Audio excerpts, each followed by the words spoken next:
there comes a time when every farmer looks to the clouds with hope.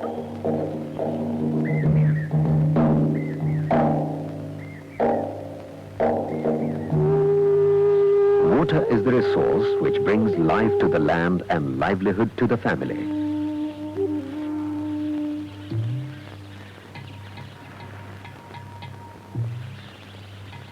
What's your name? Nanjappa.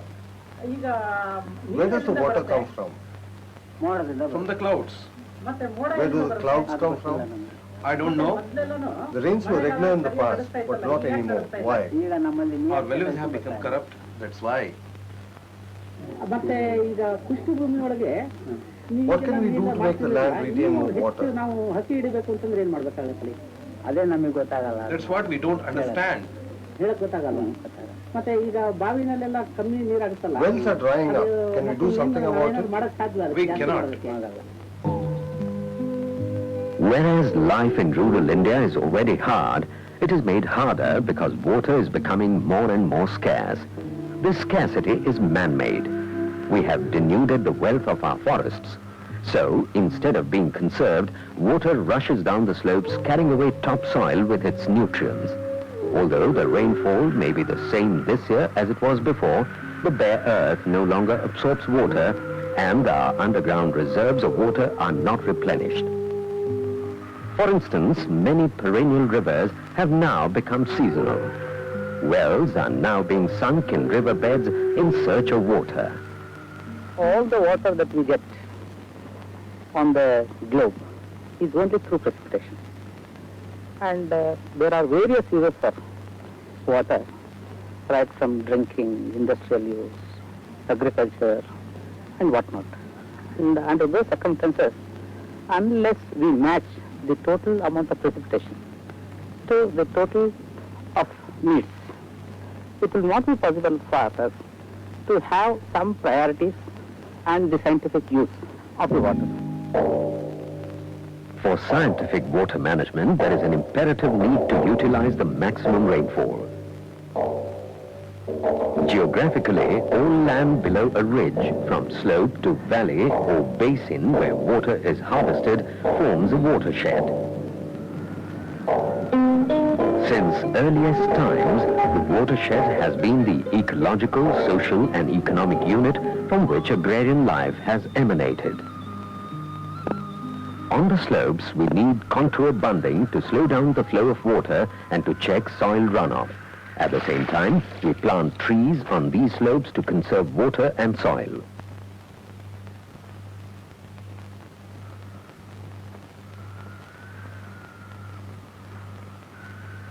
The streams and nullas which flow down the slopes need to have a series of small check dams or bunds. This again slows down the flow of water and allows it to percolate underground. In this task, we can use locally available materials as far as possible. Moreover, this work would generate employment which is frequently guaranteed by the government. Downstream of the bunds, if the geological formation is suitable, we can make percolation tanks.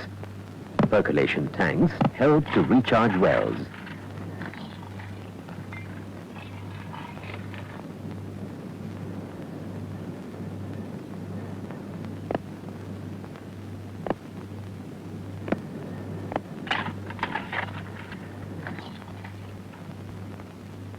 We can also have storage tanks. These tanks are lined with cost-effective materials to prevent seepage. From these storage tanks, water can be distributed in a regulated manner. Development is threatened because in increasing numbers, the urban rich are moving into the countryside and destroying the harmony of the ecosystem. When water and soil are not intelligently managed, the land deteriorates. People are compelled to bring forest land under cultivation. Soil erosion is one of the gravest man-made disasters facing India. It is estimated that 12,000 million tons of topsoil with its valuable nutrients is washed away every year. Even if we put a nominal price of 10 rupees per ton of topsoil, the annual loss is 12,000 crores of rupees. What is incalculable is the suffering this causes to the poor villagers. Soil erosion exposes the roots of trees and plants, and even more soil is washed away, and the result is that the earth is wounded, often mortally. Development of watersheds is the most economical and sustainable solution to revive the ecosystem, thereby fulfilling our basic needs of livelihood.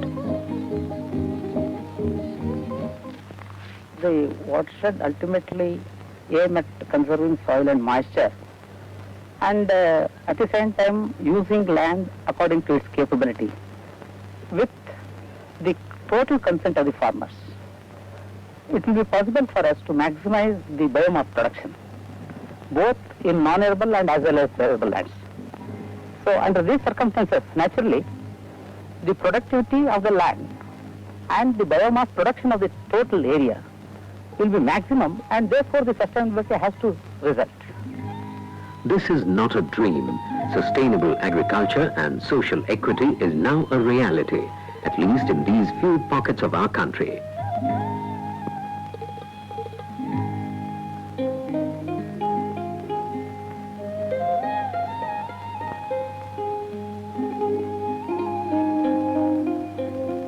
If we are to raise standard of living, we cannot afford to waste labor of the poor and marginal farmer.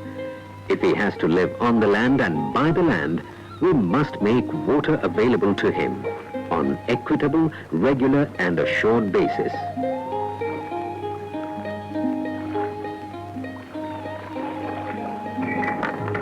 Sustainable livelihood depends crucially on a harmonious relationship between water, land and the people.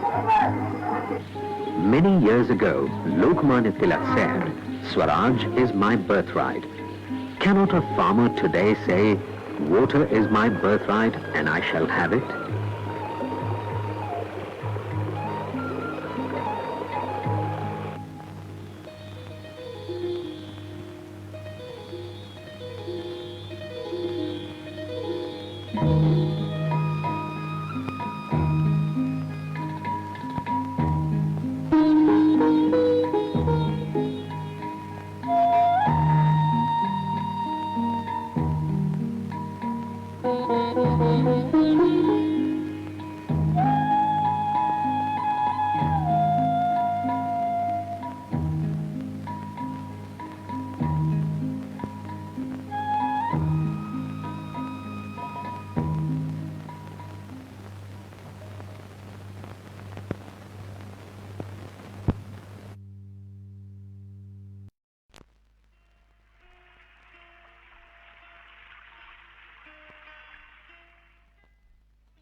Water is by far the commonest liquid on earth.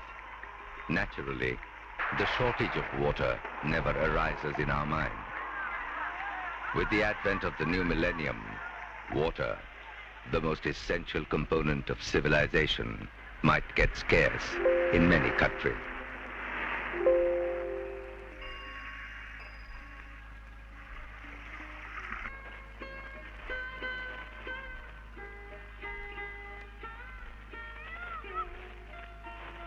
We all know that 3/4 of the earth is water, but only less than 1% exists as fresh water, like streams, rivers, lakes, aquifers, and canals, and the rest consists of seawater which mankind cannot use.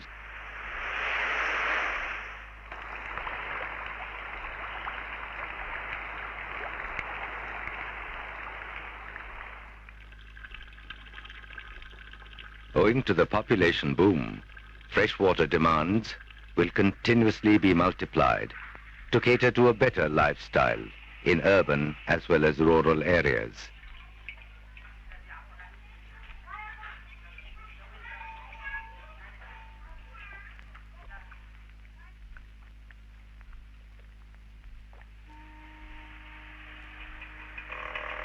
Currently, most of the countries around the world are facing water shortages.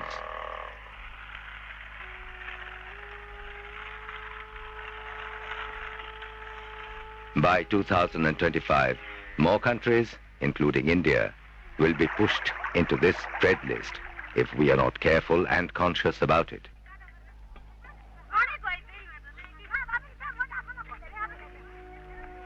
The quantity of water available is not the same everywhere in the world because of irregular rainfall and climatic changes.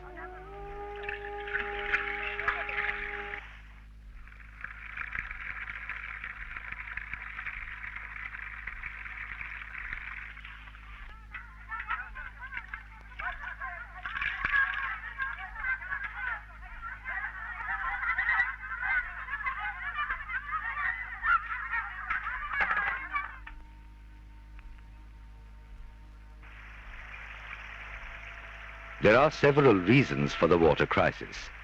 First is the inefficient way in which we use water.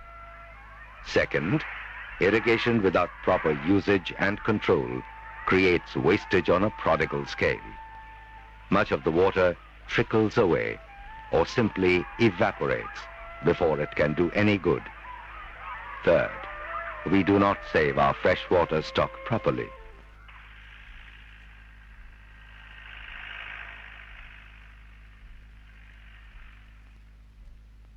Forests are important water regulators.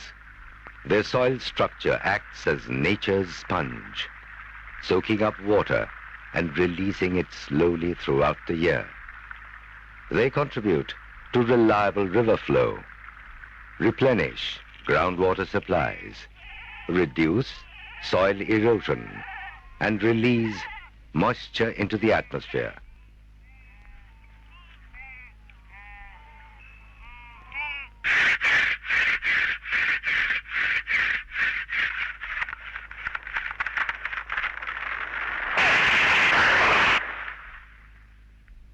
Since deforestation is on the rise, the sediment washed from the hills clogs waterways, lifts the riverbed, leading to continuous soil erosion and floods.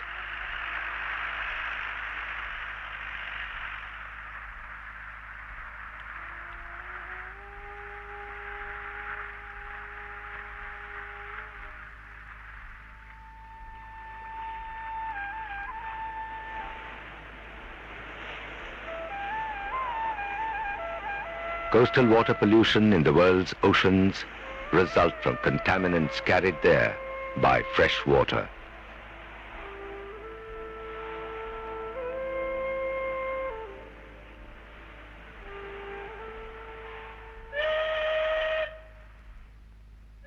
Industrial and municipal pollution continue to pose a significant threat.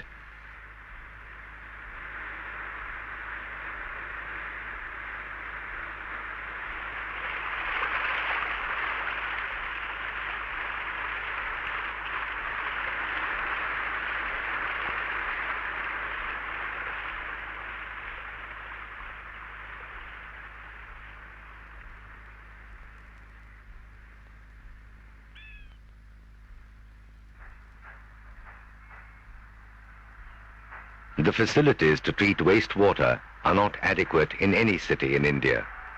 Presently, a bare minimum of the wastewater generated is treated. The rest is discharged as it is into our water bodies.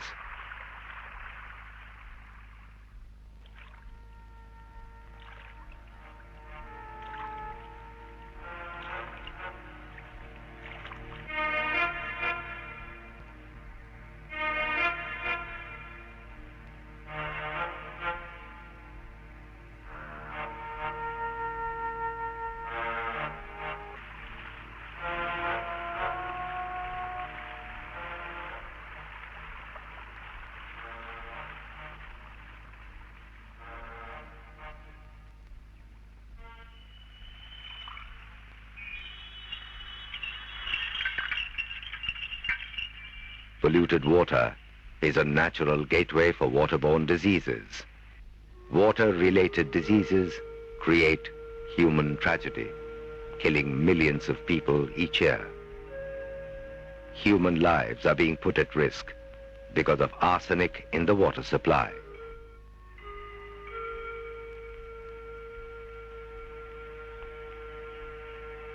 Conflicts can arise, especially where countries with rapidly growing population and limited arable land collide over access to shared freshwater resources.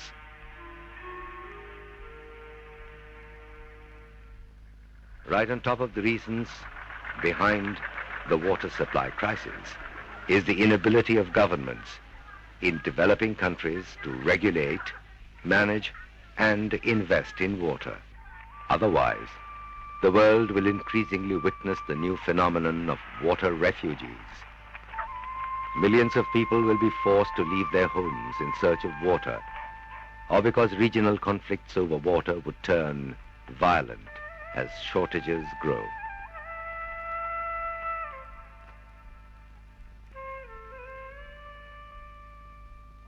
Rainwater has to be stored effectively to discharge it efficiently in times of need.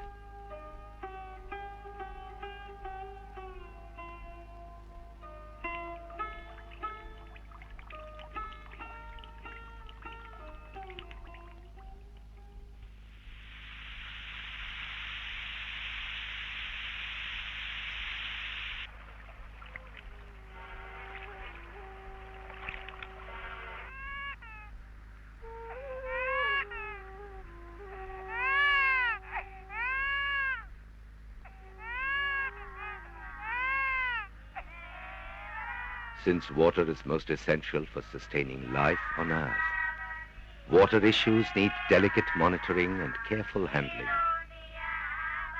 The basic nature of water resources development implies that although the government has to play a major role, it cannot or should not be handled exclusively by the government agencies alone. Common people should also be involved in this awareness program. Otherwise, we will be gasping and crying our throat hoarse within few days for water.